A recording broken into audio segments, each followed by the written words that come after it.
Baik, selamat berjumpa kembali dengan kami, kelompok 2 Etika Profesi. Untuk pertemuan kali ini, kami akan membahas profesi supervisor dan supervisi pembelajaran. Dari kelompok kami yang beranggotakan Sinta Nur Aisyah, Puput Puspitasari, Warta Sudarmawan, dan Kenserika Erli Andriani. Untuk pembahasan yang pertama, mengenai supervisor atau lebih ke profesinya. Supervisor yaitu orang yang melakukan kegiatan supervisi. Ia mungkin seorang pengawas umum pendidikan atau kepala sekolah yang karena perannya sebagai pemimpin mempunyai tanggung jawab tentang mutu program pembelajaran di sekolahnya. Atau seseorang petugas khusus yang diangkat untuk memimpin perbaikan suatu bidang pengajaran tertentu, seperti misalnya pendidikan jasmani, seni rupa, musik, keterampilan-keterampilan, dan lain sebagainya. Kemudian untuk peran supervisor, yang pertama, sebagai pembimbing, pengawas, dan pemantau yang dilakukan oleh seseorang kepala sekolah dalam melaksanakan proses kegiatan belajar mengajar.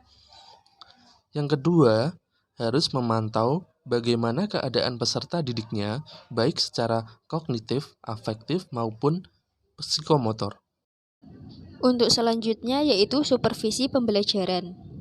Pengertian dari supervisi sendiri adalah segala bantuan dari para pemimpin sekolah yang tertuju pada perkembangan kepemimpinan guru-guru dan personal sekolah lainnya dalam mencapai tujuan pendidikan. Supervisi ini berupa dorongan, bimbingan, dan kesempatan bagi pertumbuhan keahlian dan kecakapan guru-guru. Menurut para ahli, yang pertama, MC Nerney, suatu prosedur memberi arah serta mengadakan penilaian secara kritis terhadap proses pengajaran. Menurut Kimball Willis, kegiatan untuk membantu tugasnya secara baik. Menurut Barman, suatu usaha menstimulasi, mengkoordinasi, dan membimbing secara kontinu. Menurut Alexander dan Saylor, suatu program in-service education dan usaha memperkembangkan kelompok secara bersama. Secara etimologi, supervisi pembelajaran sering diartikan sebagai serangkaian bantuan usaha dari guru, terutama bantuan yang berwujud layanan profesional yang dilakukan oleh kepala sekolah dan pengawasan serta supervisor lainnya untuk meningkatkan proses dan hasil belajar.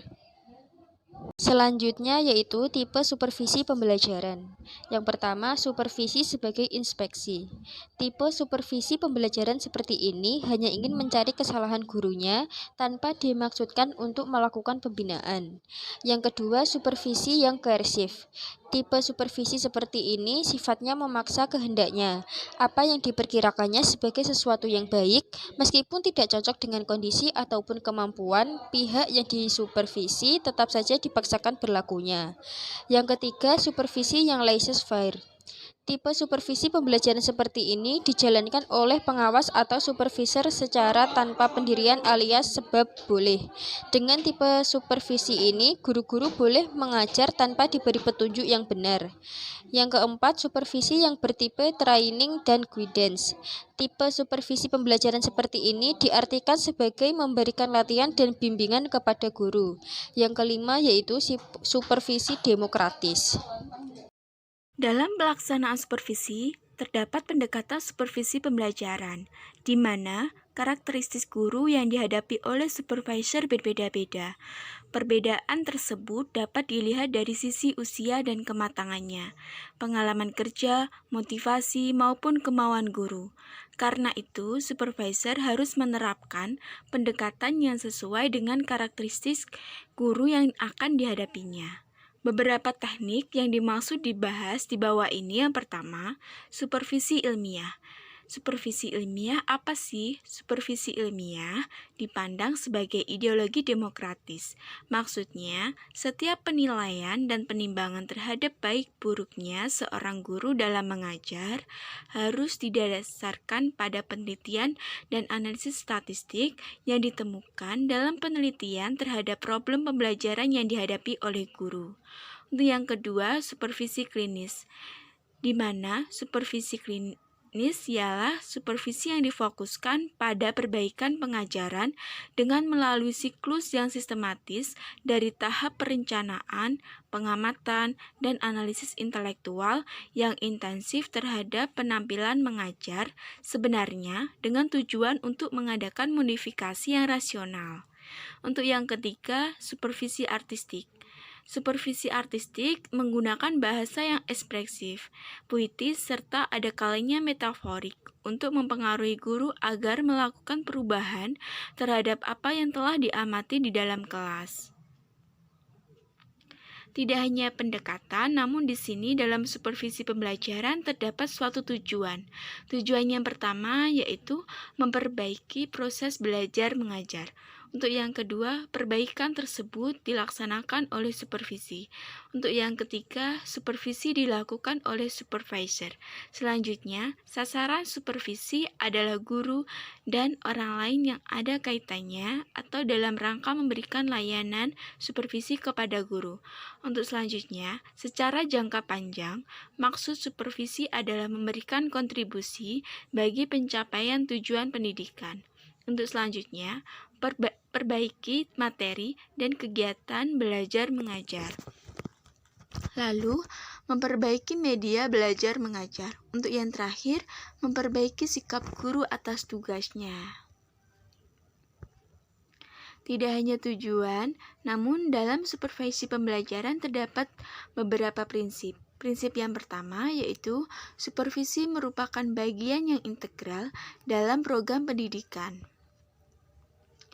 Lalu, semua guru dan berhak memerlukan bantuan dari supervisi.